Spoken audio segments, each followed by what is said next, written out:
సుప్రీంకోర్టులో మార్గదర్శికి big shock తగిలింది. మార్గదర్శి chit funds కు సంబంధించిన కేసులను తెలంగాణకు బదిలీ చేయాలన్న అభ్యర్థనను సుప్రీంకోర్టు తిరస్కరించింది. ఏపీలో నమోదైన కేసులను బదిలీ చేయడానికి తగిన కారణాలు ఏవీ కనిపించడం లేదని సుప్రీంకోర్టు స్పష్టం చేసింది. మార్గదర్శి పిటిషన్లను అనుమతించే ప్రసక్తే లేదని సుప్రీంకోర్టు పేర్కొంది. కేసు విచారణపై స్టే కావాలంటే ఏపీ హైకోర్టునే ఆశ్రయించాలని సూచించింది.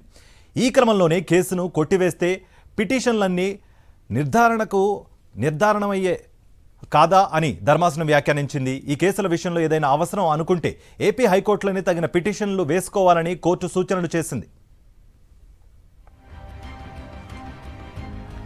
ఏపీలోనే మార్గదర్శి చిట్ ఫండ్స్ నేరాలకు పాల్పడిందని, ఈ కేసులను తెలంగాణకు బదిలీ చేయడానికి కారణమే లేదని ప్రభుత్వం వాదనలు వినిపించింది.